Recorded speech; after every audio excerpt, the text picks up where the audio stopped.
Hemos terminado el ciclo litúrgico del tiempo pascual y hemos retomado este tiempo ordinario. Y qué mejor que lo hacemos contemplando este gran misterio de nuestra fe cristiana, que es la revelación de Dios Padre, Hijo y Espíritu Santo, tres personas y un solo Dios. Este misterio de la Trinidad, que ciertamente no se agota en nuestra comprensión humana, sino que nos abre como el profundo misterio que es siempre a intuiciones que acompañan nuestra fe y nuestro modo de vivir. La dimensión relacional de la naturaleza humana, reflejo de la divina.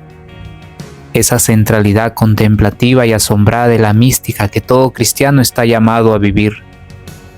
Las huellas en todo lo creado de las manos del Dios Trinitario, o la actitud profunda de reverencia y humildad ante un Dios al que solo podemos acercarnos gracias a su propia revelación de amor. El Catecismo de la Iglesia Católica nos recuerda en el numeral 232 que los cristianos hemos sido bautizados en el nombre del Padre y del Hijo y del Espíritu Santo. Y en el credo ciertamente afirmamos y confesamos esta fe en el Dios Trinitario. Por ello, tenemos que valorar este gran misterio que es el centro de nuestra fe, de nuestra vida cristiana, en el que Dios mismo ha decidido revelarse a los hombres, convirtiéndose así este misterio en la fuente de los otros misterios de la fe. Por eso, la enseñanza fundamental de la Iglesia selecciona muy bien cuáles son esas verdades, ese orden jerárquico de las verdades de fe. Toda la historia de la salvación no es otra cosa que la historia del camino y los medios por los cuales el Dios verdadero y único, Padre, Hijo y Espíritu Santo, se revela a los hombres, los aparta del pecado y los reconcilia y une consigo mismo. El domingo de Pentecostés que celebramos hoy nos hace pensar litúrgicamente que ya esta fiesta se empezó a celebrar hacia el año 1000 o tal vez un poco antes. Parece ser que fueron los monjes los que asignaron el domingo después de Pentecostés para su celebración. Anteriormente existía misa votiva y oficio en honor de la Trinidad, pero no un día de su fiesta como tal. Después las iglesias diocesanas comenzaron a seguir el ejemplo de los benedictinos y los cistercienses, y en los 2 siglos siguientes la celebración se extiende por toda Europa.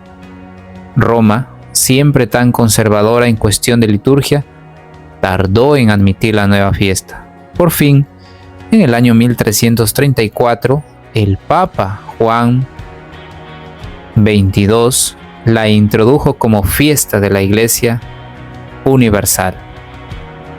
De ahí que el Domingo de la Santísima Trinidad es de institución relativamente tardía, pero fue precedido por siglos de devoción al misterio que celebra. Tal devoción arranca del mismo Nuevo Testamento, pero lo que le dio especial impulso fue la lucha de la Iglesia contra las herejías de los siglos IV y V, el arrianismo, que negaba la divinidad de Cristo. Sin embargo, en el 325 el Concilio de Nicea afirmó que Cristo es coeterno y consustancial con el Padre, y así condenó el arrianismo. Esto fue reafirmado en el Concilio de Constantinopla en el año 381 que declaró además que el Espíritu Santo es distinto del Padre y del Hijo, pero consustancial, igual y coeterno con ellos. El significado de esta fiesta, por lo tanto, no es una realidad abstracta. Lo que adoramos es el Dios vivo, el Dios en que vivimos, nos movemos y existimos. Las personas divinas de la Trinidad no son extrañas. Por el bautismo participamos en la vida de Dios, entramos en relación personal con el Dios uno y trino. La gracia bautismal nos incorpora a Cristo, nos llena con su Espíritu y nos hace hijos de Dios. En una meditación sobre la Trinidad decía Santo Tomás de Aquino que por la gracia no solo el Hijo, sino también el Padre y el Espíritu Santo vienen a morar en la mente y el corazón. El Padre viene fortaleciéndonos con su poder, el Hijo iluminándonos con su sabiduría y el Espíritu Santo con su bondad llena de amor nuestros corazones. La Santísima Trinidad es ciertamente un misterio, pero un misterio en el cual nosotros estamos inmersos. Es como un océano que no podemos esperar abarcar en esta vida. Incluso la eternidad entera será insuficiente para agotar sus riquezas. A la luz de la gloria veremos a Dios cara a cara, pero no será una visión estática, sino una exploración sin fin. ¿De qué manera hemos de aproximarnos a este misterio? Tenemos que reconocer que en este misterio de la Trinidad o el dogma como tal hay unos componentes fundamentales que deberíamos tenerlos presente. 1. La Trinidad es una. Es decir, nuestra fe cristiana no confiesa que existen tres dioses, sino un solo Dios en tres personas.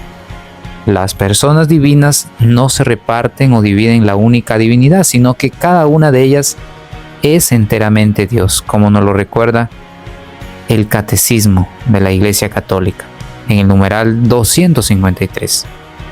En efecto, el Dios cristiano no es triteísta, sino que es un solo Dios constituido en su misma esencia de forma tripersonal, es decir, comunitaria.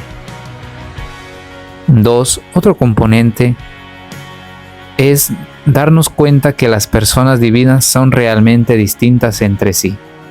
Dios es único, pero no solitario. Dios es comunidad personal, Padre, Hijo y Espíritu Santo.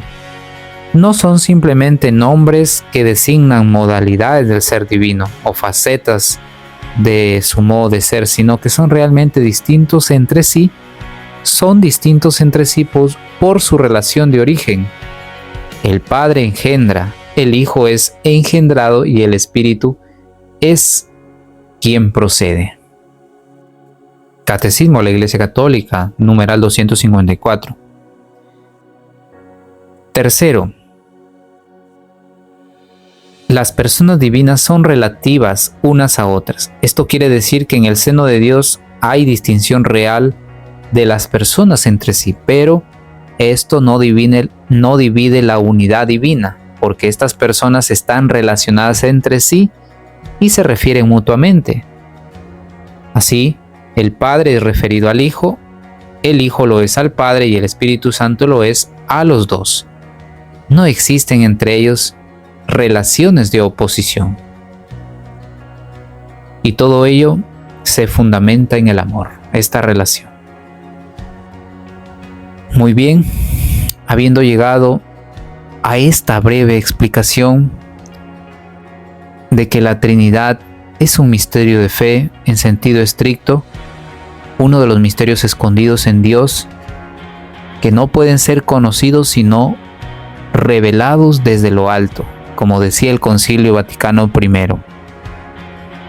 Y después, como también nos dice el numeral 237 del Catecismo, Dios ciertamente ha dejado huella de su ser trinitario en su obra de creación y en su revelación a lo largo del Antiguo Testamento, pero la intimidad de su ser como Trinidad Santa constituye un misterio inaccesible a la sola razón e incluso a la fe de Israel antes de la encarnación del Hijo de Dios y el envío del Espíritu Santo.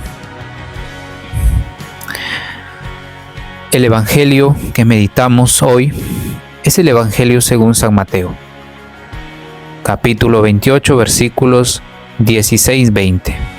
En aquel tiempo los 11 discípulos se fueron a Galilea, al monte que Jesús les había indicado.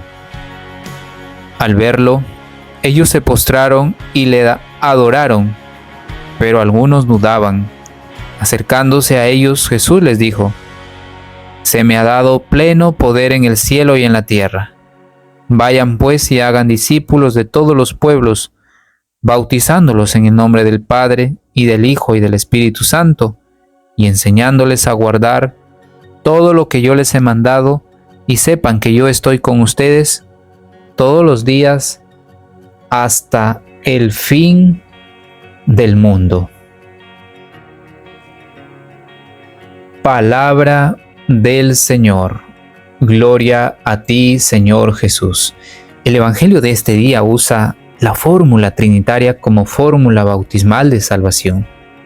Ser discípulos y bautizar no puede quedar en un rito, en un papel, en una ceremonia de compromiso.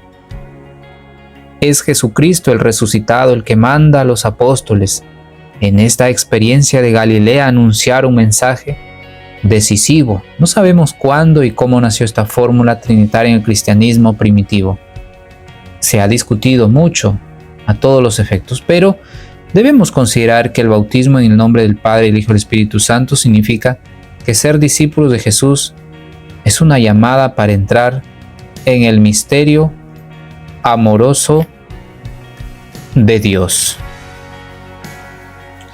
Por eso, reconozcamos 3 enseñanzas para nuestra vida.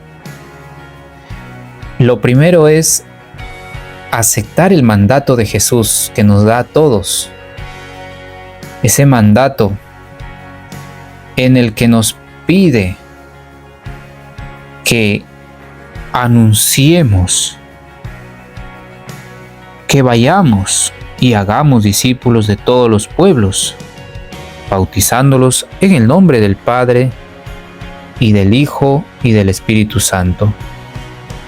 ¿Por qué? Porque se nos ha concedido todo poder, como el mismo Jesús lo aclara. Así como el Padre Dios le ha concedido todo poder en el cielo y en la tierra. Y por eso es que reconocemos que ese poder que estaba en Jesús desde siempre, con la Pascua, con el misterio de su muerte y resurrección, se ha manifestado plenamente un poder que había empezado en su enseñanza, en sus palabras, en sus milagros. Y ahora, por esa Pascua, muerte, resurrección, se extiende a toda la obra creada, que es la gran revelación de Jesús. Es un Dios poderoso. Lo segundo es reconocer que estamos llamados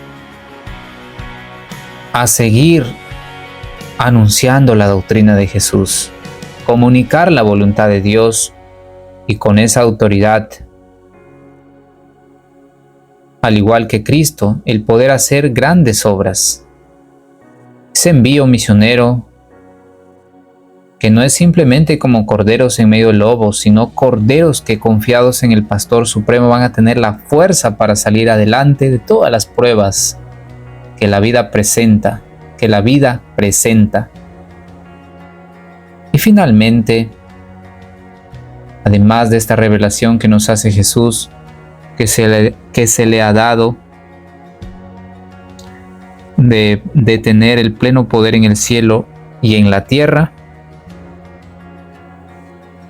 nos asegura que también nosotros estamos llamados a gozar de esta promesa, el hecho de que Él estará con nosotros todos los días hasta el fin del mundo. Esta frase significa nada distinto al hecho de que Dios nos asegura una protección, una ayuda en ese cumplimiento de la misión que Él nos confía.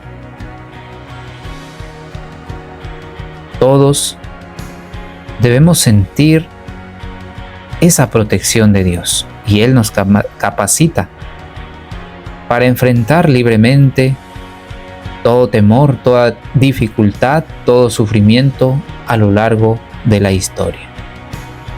Que podamos hoy clamar al misterio de la Santísima Trinidad para que nos ayude a ser buenos discípulos misioneros. Que reconozcamos esa promesa de protección y asistencia del Espíritu Santo que va a estar con nosotros todos los días hasta el final de los tiempos. Hoy digámosle al misterio de la Santísima Trinidad: gloria al Padre, al Hijo y al Espíritu Santo, como era en el principio, ahora y siempre, por los siglos de los siglos. Amén. Que la pasión de Cristo esté siempre grabada en nuestros corazones.